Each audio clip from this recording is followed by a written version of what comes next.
Mas, kenapa sih kalau bakso ada namanya bakso kumis, bakso apa namanya tuh, bakso kumis, bakso gondrong kan gitu-gitu ya. Kenapa? Soalnya mungkin yang jual kumisan sama rambutnya gondrong. Kebetulan saya tidak ada kumis, partner saya pun tidak ada kumis, kami berdua pun tidak gondrong, jadi nggak pakai nama itu. Mungkin Mas Aban kalau bikin bakso ntar bakso brewok. Oh enggak lah enggak. Oh.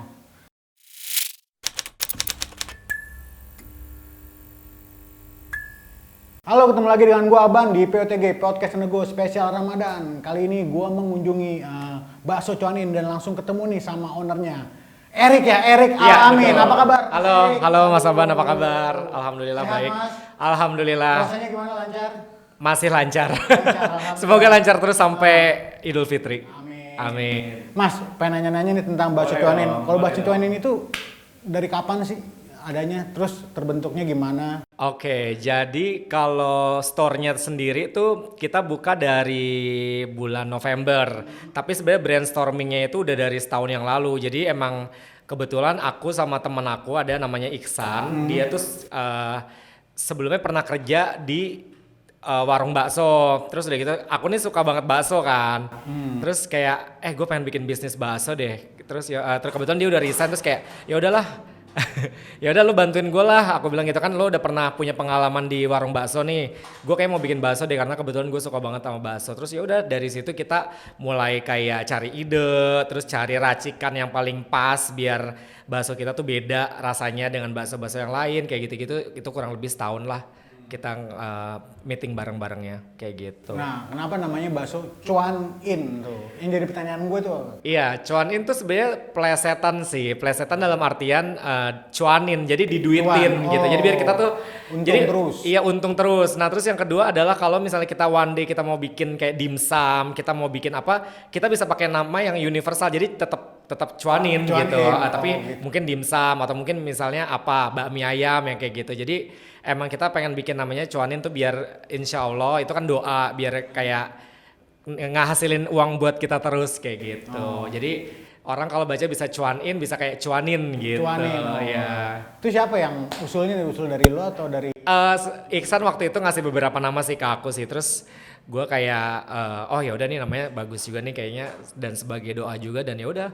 Jadi benar-benar kita berdua lah yang memutuskan untuk benar-benar sampai oke, kayaknya namanya cuanin tepat deh kayak gitu. Oh. Nah, ini kan bakso cuanin ini baksonya apa gaya dengan Pontianak ya? Iya. Nah, itu kenapa memilih kayak gitu tuh? Kan katanya ada pelengkapnya mie kuning atau ketiau sama irisan daging tetelan. Iya.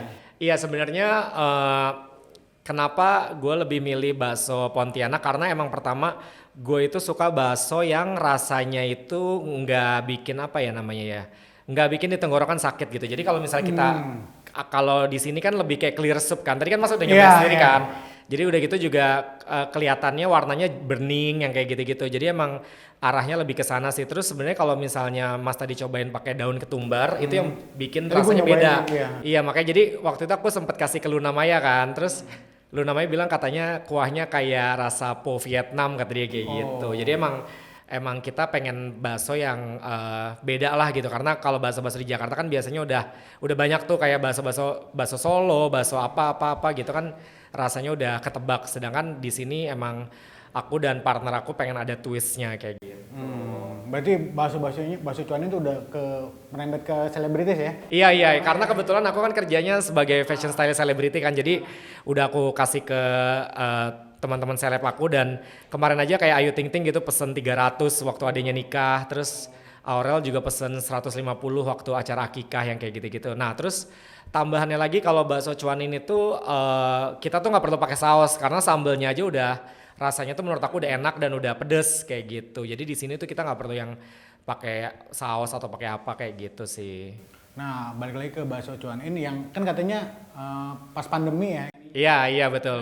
Milih buka usahanya pas pandemi itu kan. Sedangkan kalau pandemi kan Iya. kebanyakan banyak usaha-usaha yang tutup yang Iya bangkrut benar. gitu. Sebenarnya itu agak apa ya namanya? Kita agak gambling sih. Kita pakai feeling karena ketika setahun itu justru emang yang kita pikirin itu kita maunya bikin frozen pertama kali.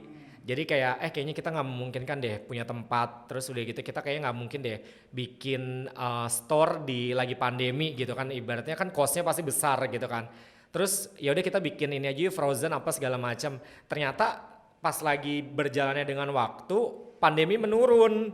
Akhirnya ketika pandemi menurun, frozennya kita lupain, kita nemu tempat di sini di Rene Square ini dan menurut kita tempatnya trafficnya bagus apa segala macam dan berada di pusat kota juga kan, dekat kemana-mana. Jadi kayak udahlah kita nggak usah bikin frozen, kita langsung bikin warungnya aja lah kayak gitu. Berarti yang frozen di... Ya frozen malah kita belum ada nih gitu. Dan ternyata kedua juga kebetulan untuk bikin frozen tuh nggak segampang itu. Jadi kita harus cari formulanya gimana biar tetap enak gitu. Karena ya sekarang kita mikir, aku kepengennya sama partner aku orang nyobain cuan in rasanya nempel dulu.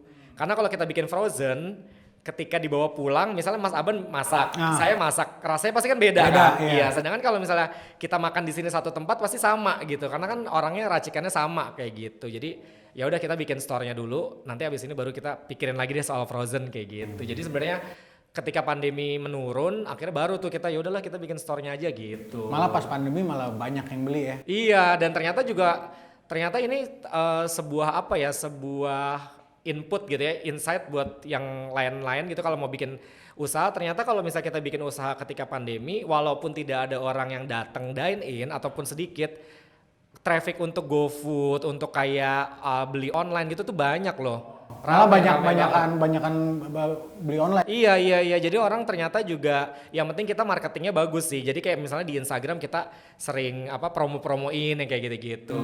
Jadi banyak ternyata. Berarti lumayan banyak juga ya Mas ya? Iya lumayan alhamdulillah. Nah menunya ada apa aja sih di bakso cuan ini?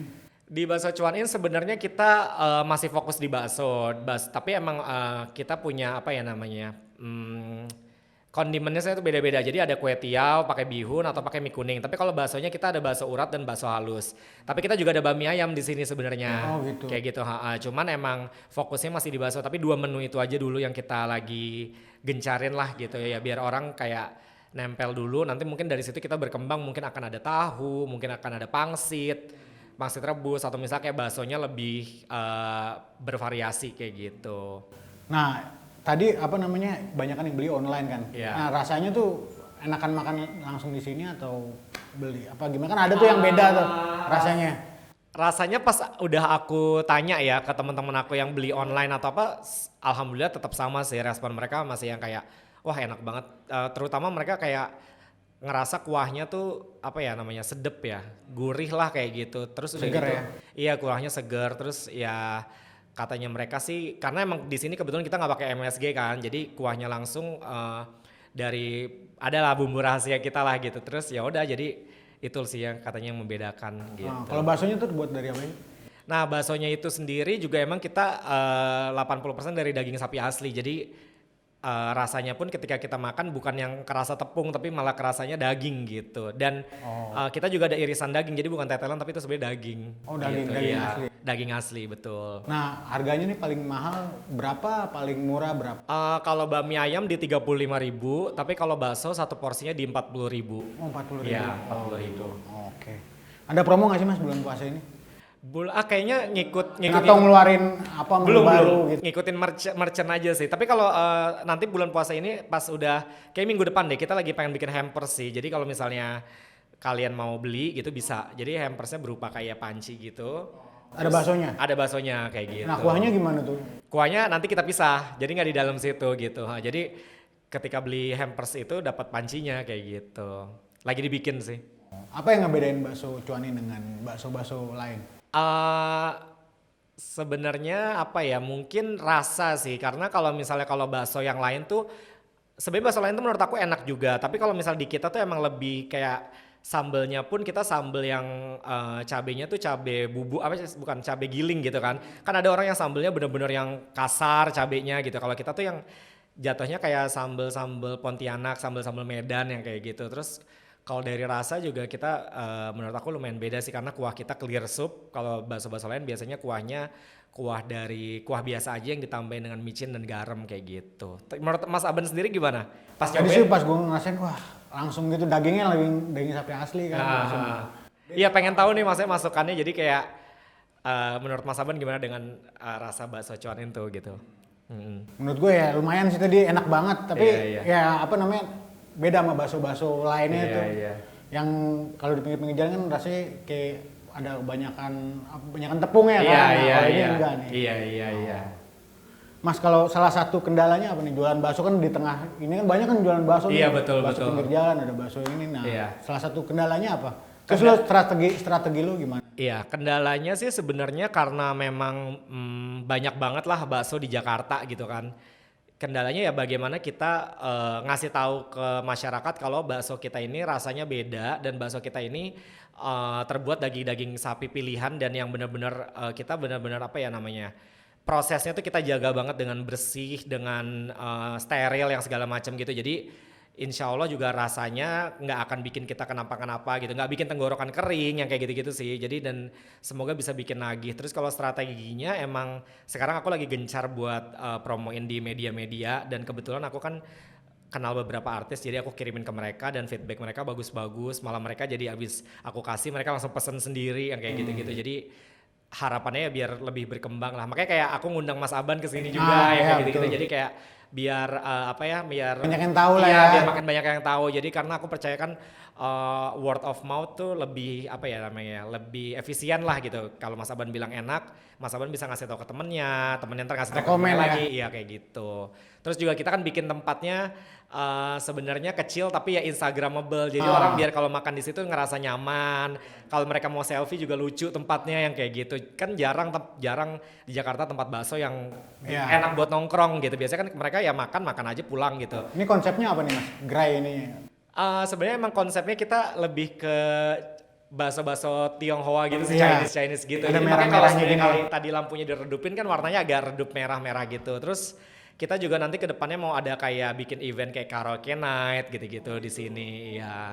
Terus ada poster-poster ini ya. Iya, poster-poster juga. Ada Andi Lau juga Mas ya. Iya. Ada Andi Lau FC ya. Iya, jadi memang artisnya tuh artis Asia semua yang benar-benar merepresentasikan bakso Chuan In sendiri. Karena kan namanya sendiri juga udah Chuan kan biasanya orang Chinese kan yang bilang Chuan gitu. Banyak tuh ya berarti ya. Itu Korea ya, Cina semua ya Mas ya. Korea, Cina. Mas, bakso Chuan In itu kan tadi yang membedakan ada daun ketumbarnya. Iya, tuh. betul. Nah itu kenapa lu memilih daun ketumbar itu? Kan soalnya di bakso-bakso lain kan nggak ada ya. Iya, itu adalah sebenarnya ide partner aku sih, idenya si Iksan. Jadi ketika kita bikin apa ya biar rasa kuahnya tuh beda gitu. Jadi ketika kita tambahin daun ketumbar, rasanya tuh lebih naik gitu, lebih ngangkat. Ternyata bikin lebih sedep gitu. Jadi ya emang itu sih yang kita biar rasanya berbeda aja sih. Jadi kita pakai daun ketumbar kayak gitu. Biar unik lah. Kalau makan bakso tuh bisa nggak sih dijadiin buat menu buka puasa? Menurut aku bisa sih gitu karena aku aja tadi juga buka puasa pakai bakso. Tapi kalau aku sih pakai nasi sih tetap. Oh tetap pakai bakso pakai nasi ya. Tapi dijual juga nggak nasi di sini? Enggak di sini nggak jual nasi. Terakhir nih Mas, apa yang membuat bakso Chuan In tetap jadi pilihan bisnis lu nih? Ya kalau gue sih karena emang aku juga kalau ngerjain sesuatu nggak pernah setengah-setengah. Jadi aku pengen bakso Chuan In lebih besar lagi insya Allah ke depannya. Kalau bisa ada franchise di mana-mana. Terus udah gitu kalau bisa juga lebih berkembang. Orang tuh jadinya kalau pengen bakso atau misalnya kangen bakso yang rasanya kayak di Pontianak atau rasanya kayak di Medan, pilihannya ke bakso Chuan In kayak gitu-gitu sih. Harapan aku sih itu ke depannya sih. Dan alhamdulillah juga sebenarnya udah ada 2 orang yang tertarik untuk membeli bakso Chuan In dalam artian mereka pengen franchise kayak gitu. Cuman emang kita lagi pikirin dulu strateginya, kita matengin dulu konsep kita biar lebih baik lagi lah kayak gitu. Cuman nggak menutup kemungkinan kalau kedepannya kita pengen buka franchise di mana-mana biar lebih besar gitu. Mas kalau makan bakso itu bisa ngilangin masuk angin nggak sih? Gimana ya? Kalau pengalaman pribadi sih kalau kedinginan enak ya makan bakso. Ngilangin masuk angin, iya bisa sih karena abis makan bakso itu kalau kuahnya anget biasanya langsung bertahak tuh. Bisa kayaknya. Bisa ya. Bisa. Tapi yang nahak tuh biasanya yang mijit tuh ya. Iya benar. Nah, kalau iya pijit kan? benar bisa. Iya kan? Iya benar. Nah terus lu percaya nggak sih kalau ada bakso tikus?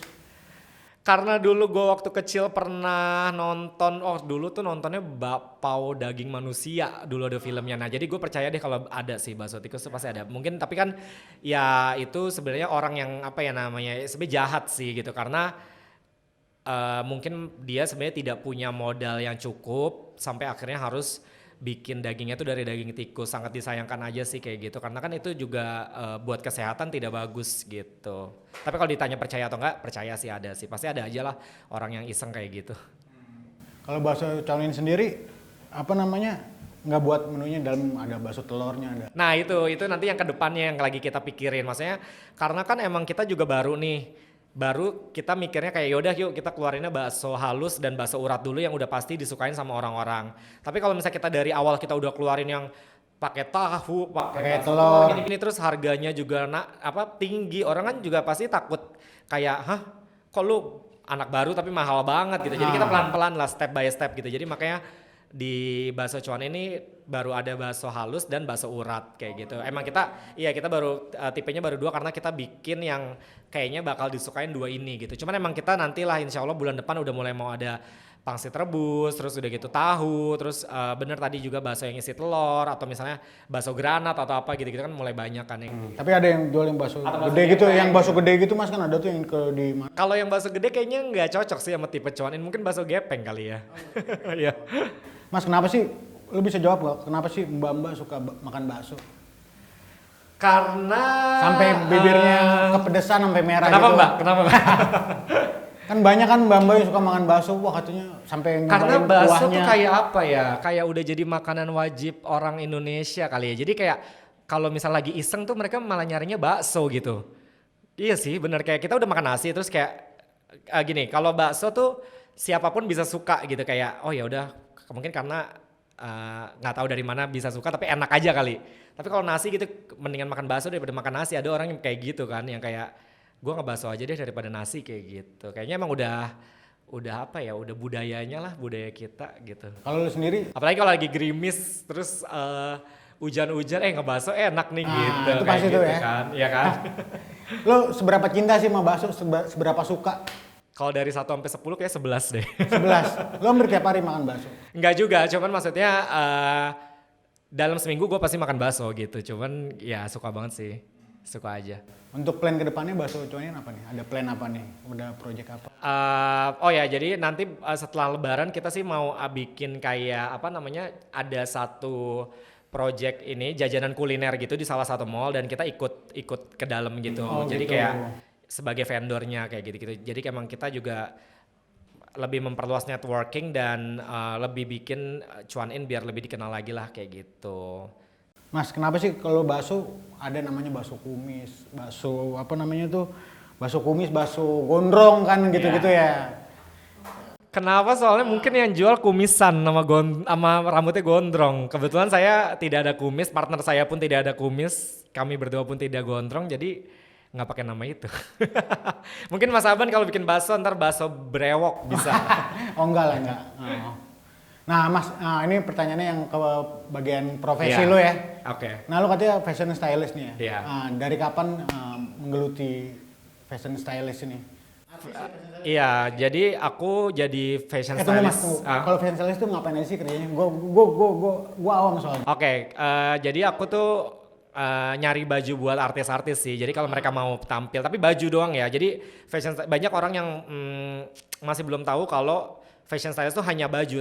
Jadi beberapa orang tuh kayak berarti lu bisa make up dong, berarti lu bisa bikin rambut dong. Kita nggak bisa bikin make up atau rambut. Jadi emang ada make up artis, ada hair stylist tuh buat rambut doang.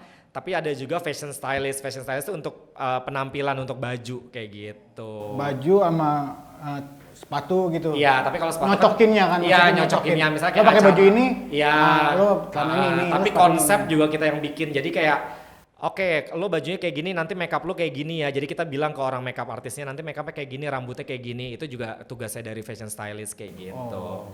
Jadi kalau seleb-seleb tampil tuh kayak mungkin kalau ada yang misalnya lagi tampil terus bajunya bagus, terus kalau enggak ini kok konsepnya keren ya, yaitu berkat fashion stylist kayak gitu. Fashion stylist tuh sama nggak sama desainer? Beda, kalau desainer itu dia bikin baju, kalau fashion stylist itu dia nggak bisa bikin. Kalau yang mostly nggak bisa bikin baju sih. Kalau yang melenggang ke apa di Jakarta Fashion Week kadang kan tuh yang itu kan model. Ya. Nah, terakhirnya tuh kan ada kayak itu desainer. Desainer ya. Itu beda ya? Beda karena kalau fashion stylist itu kita tidak bikin baju, tapi mungkin ada beberapa yang punya clothing line sendiri gitu. Cuman kalau jadi fashion stylist ini sebenarnya jembatan dari antara desainer ke artis. Jadi kayak kita itu bilang ke desainer barter pinjem baju misalnya atau sewa baju untuk artis, nanti artisnya barternya apa nih, misalnya kayak apakah diposting di mention, apakah mungkin kalau misalnya kayak artisnya syuting iklan apakah kita beli, atau misalnya apakah baju itu akan tampil di billboard yang kayak gitu-gitu. Nah itu jembatannya adalah kita nih. Jadi misalnya artisnya kayak aku ada acara A, ada event wedding ini, cariin baju dong. Nah aku bilang ke desainernya si artis A, boleh nggak pakai baju ini, nanti artisnya akan begini gitu. Jadi sebenarnya simbiosis mutualisme antara desainer dan artis. Desainernya dapat exposure, artisnya juga dapat baju gitu. Karena kan kadang artis kalau kita beli baju tiap hari kan juga boros juga kan gitu. Jadi sekarang emang udah sistemnya seperti itu gitu. Itu udah berapa lama lo jadi fashion stylist? Udah 5 tahun lah, udah kurang lebih 5 tahun. Selama 5 tahun siapa yang paling ribet diatur nih? Artis gayanya atau? Alhamdulillah kan aku megang beberapa artis ya, dari 5 tahun itu ada Nindi, ada penyanyi Nindi. Penyanyi Nindi adalah selebriti pertama yang aku handle. Terus ada Atta Aurel, ada Ashanti, ada Ayu Ting Ting, ada Luna Maya juga. Terus ada Ayu Dewi, sesekali ada Titi Kamal, jadi ada Astrid juga. Alhamdulillah aku punya klien yang mostly nggak pernah ribet sih. Jadi mereka tuh percaya lah sama apa yang aku pilihin gitu. Katanya lo dibilang fashion stylist apa? Fenomenal ya katanya ya? Kata siapa? Gue baca-baca, gue nyari-nyari dulu kan, gue riset tuh. Enggak lah, nggak fenomenal. Hah? Kenapa dibilang fenomenal, Rick? Nggak tahu, kan itu pendapat orang ya. Nggak tahu juga, kayak emang dibilang fenomenal. Mungkin karena kemarin dari salah satu TV sih, aku dapat penghargaan Fashion Stylist of the Year dari Trans TV. Itu kali mungkin karena jadi fenomenal, nggak ngerti juga. Berarti kalau fashion stylist tuh ngebacain gaya orang ya, kasarnya? Iya, ya ngedandanin orang. Atau misalnya, lo pakai baju ini, celana ini, nggak cocok nih sepatunya ini misalnya. Iya, bisa kayak gitu, bisa. Oke, Mas Erik, promo dong untuk bakso cuan ini nih. Di alamatnya di mana? Oke. Buka jam berapa? Bilangnya apa nih? Pemirsa suara.com. Boleh warganet suara.com. Warganet. Oke, warganet nih para ya pecinta suara.com, pecinta bakso juga, jangan lupa datang ke Bakso Cuan In. Posisinya ada di Rene Square setelah Sudirman Park Pagar Merah.